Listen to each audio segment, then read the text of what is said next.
ಭಾರತ ದೇಶದಾಗ 543 ಎಂ ಪಿಗಳು ಅದಾರ. 543 ಎಂ ಪಿಗಳು ಇದ್ರೆ ಆಯಾ ಕ್ಷೇತ್ರದಿಂದ ಪಾರ್ಲಿಮೆಂಟ್ ದರ್ಶನ ಎಷ್ಟು ಮಂದಿ ಎಂ ಪಿಗಳು ಮಾಡಿಸಿದ್ರಿ? ನಿಮ್ಮ ಹಿಂಬಾಲಕರಿಗೆ ಮಾಡಿಸಿರಬೇಕು, ನಿಮ್ಮ ಕುಟುಂಬದವ್ರಿಗೆ ಮಾಡಿಸಿರಬೇಕು, ನಿಮ್ಮ ಹೆಂಡತಿ ಮಕ್ಕಳನ್ನ ಕರ್ಕೊಂಡು ಹೋಗಿ ಪಾರ್ಲಿಮೆಂಟ್ ತೋರಿಸಿರ್ಬೋದು. ಅದೇನು ಭಾಳ ಸರ್ವಸಾಮಾನ್ಯ ಅಲ್ಲ, ನಿಮ್ಮ ಖರ್ಚು ಅಲ್ಲ, ಸರ್ಕಾರದ ಖರ್ಚನ್ನ ತೋರಿಸ್ಕೊಂಡು ತಿರುಗಾಡ್ತೀರಿ. ಆದರೆ ಇದೇ ದಕ್ಷಿಣ ಭಾರತದ ಒಂದು ಕ್ಷೇತ್ರ ಐತ್ರಿ ಕರ್ನಾಟಕದಾಗ, ಅದು ಚಿಕ್ಕೋಡಿ, ಸತತ ಗಿನ್ನಿಸ್ ದಾಖಲೆ ಮಾಡಿದಂಥ ಕ್ಷೇತ್ರ.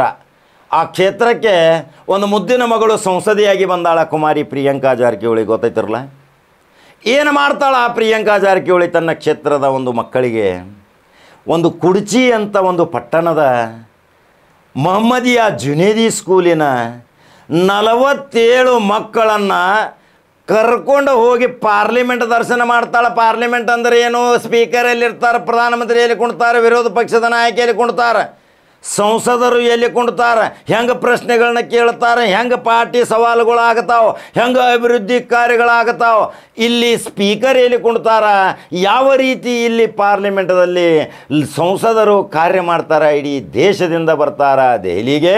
ಆ ಮುದ್ದು ಮಕ್ಕಳಿಗೆ ಎಲ್ಲಿ ಗೊತ್ತಿತ್ತು ರೀ? 47 ಮಕ್ಕಳು ನಾವು ಪಾರ್ಲಿಮೆಂಟ್ ಎಲ್ಲಿ ಕನಸಿನಾಗ ನೋಡೋಣ, ಇದು ಕರ್ನಾಟಕದ ವಿಧಾನಸೌಧ ನೋಡೋಕ್ಕಾಗ್ವಾತು, ನಾವು ಪಾರ್ಲಿಮೆಂಟ್ ನೋಡೋಕೆ ಹೊಂಟೀವಿ ಅಂತೇಳಿ 47 ಮಕ್ಕಳು ಹೋಗಿ ಪಾರ್ಲಿಮೆಂಟ್ ದರ್ಶನ ಮಾಡಿಸಿ ಅಲ್ಲಿರುವಂಥ ಸ್ಪೀಕರ್ ಓಂ ಬಿರ್ಲಾ ಅವರ ಹತ್ತಿರ ಪರವಾನಗಿ ತೆಗೆದುಕೊಂಡು ಗ್ರೀನ್ ಸಿಗ್ನಲ್ ಪಡೆದು ಆ ದರ್ಶನ ಮಾಡಿಸ್ತಾಳ. ಇವಳೇ ಮುದ್ದಿನ ಮಗಳು ಲೋಕಸಭಾ ಸದಸ್ಯೆ ಪ್ರಿಯಾಂಕಾ ಜಾರಕಿಹೊಳಿ. ಪ್ರಿಯಾಂಕಾ ಜಾರಕಿಹೊಳಿ MB ಪದವೀಧರೆ, ಇಚ್ಛಾಶಕ್ತಿ ಐತಿ, ಸಮಾಜ ಸೇವೆ ಮಾಡುವ ಲಕ್ಷಣ ಐತಿ.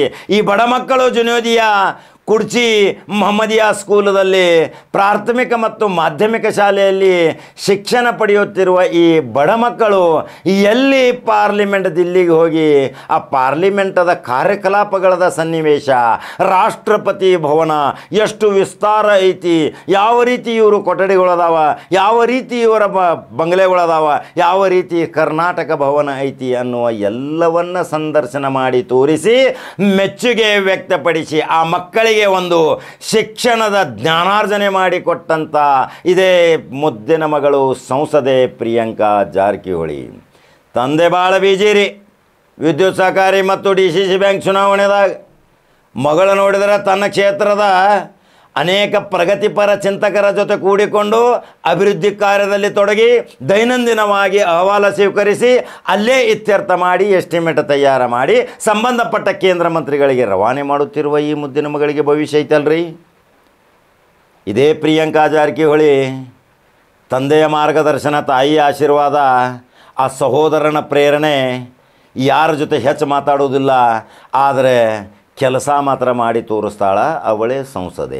ಯಾಕೆ ಜನ ಬೆನ್ನು ಹತ್ತುವುದಿಲ್ಲ, ಯಾಕೆ ಜನ ಮತ ಹಾಕುವುದಿಲ್ಲ? ಇದೇ 24ರಲ್ಲಿ ಜನ ಅಂತಿದ್ರು ಈ ಹುಡುಗಿ ಸೋಲ್ತಾಳ್ರಿ ಅಂಥೇಳಿ. ಜವಾರಿ ಕಾಕ ಹೇಳಿದ್ಲ 1 ಲಕ್ಷ ಬರ್ತಾಳೆ, 92 ಅಂತೂ ಗ್ಯಾರಂಟಿ, 8 ಬಿಡ್ರಿ. 92,000 ಮತಗಳ ಅಂತರದಿಂದ ಆರಿಸಿ ಬಂದಂಥ ಜಿದ್ದು ಜಗ್ಗಾಟ, ಎಂತಿಂಥ ಘಟಾನುಘಟಿ ನಾಯಕರು ನಿಂತಿದ್ದರು. ಆದರೂ ಸಹಿತ ಅಲ್ಲಿ ಈಸಿ ದಡ ಸೇರಿ ಪಾರ್ಲಿಮೆಂಟ್ ಪ್ರವೇಶ ಮಾಡಿದಳು. ಇದೇ ಕುಡ್ಚಿಯ ಪುಣ್ಯವಂತ ಮಕ್ಕಳು ಪಾರ್ಲಿಮೆಂಟ್ ದರ್ಶನ ಮಾಡಿದರು, ಪಾರ್ಲಿಮೆಂಟನ್ನು ತೋರಿಸ್ಕೊಂಡು ಬಂದರು. ಇದು ಭಾರತ ದೇಶದ ಎಷ್ಟು ಸಂಸದರು ತಮ್ಮ ತಮ್ಮ ಕ್ಷೇತ್ರದ ಶಾಲಾ ಮಕ್ಕಳಿಗಾಗಲಿ ಬಡ ಮಕ್ಕಳಿಗಾಗಲಿ ಪಾರ್ಲಿಮೆಂಟ್ ದರ್ಶನ ಮಾಡಿಸಿದಿರಿ? ಇದು ಒಂದು ವಿಶೇಷ ಸ್ಟೋರಿನ. ಇಂಥ ಒಂದು ಸಂಸದೆಗೆ ಯಾಕೆ ಜನ ಬೆನ್ನು ಹತ್ತುವುದಿಲ್ಲ, ಯಾಕೆ ಮತ್ತೆ ಕಂಟಿನ್ಯೂ ಆರಿಸಿ ಬರೋದಿಲ್ಲ, ಸಣ್ಣ ವಯಸ್ಸೈತಿ, ಇನ್ನೂ 10 ಸಲ MP ಅಂತ ಘೋಷಣೆನ ಮಾಡಿಬಿಟ್ಟಾರ್ರಿ. ಹಾಗಾದ್ರೆ ಆ ಭಾವಚಿತ್ರಗಳ ಹಾಕಾಕತ್ತೀನಿ. ಎಷ್ಟೊಂದು ಖುಷಿಯಿಂದ ಮಕ್ಕಳು ಪಾರ್ಲಿಮೆಂಟಿನ ಮೆಟ್ಟಲುಗಳ ಮೇಲೆ ನಿಂತು ಫೋಟೋ ಹೊಡಿಸ್ಕೊಂಡಾರ, ಎಷ್ಟು ಖುಷಿ ಪಟ್ಟಾರ. ಈ ಶ್ರೇಯಸ್ಸು ಸಲ್ಲಬೇಕು ಇದೇ ಪ್ರಿಯಾಂಕಾ ಜಾರಕಿಹೊಳಿಗೆ ಮತ್ತು ಪ್ರಿಯಾಂಕಾ ಜಾರಕಿಹೊಳಿಯ ಕಾರ್ಯಕರ್ತರಿಗೆ. ಹಾಗಾದರೆ ಯೂಟ್ಯೂಬ್ದಾಗ ಬಟನ್ ಹೊಡ್ರಿ, number 1 news Kannada. Facebook follow ಮಾಡಿರಿ. ಮತ್ತೊಂದು ಸುದ್ದಿಯೋಂಗೆ ಬರ್ತೀನಿ. ನಮಸ್ಕಾರ.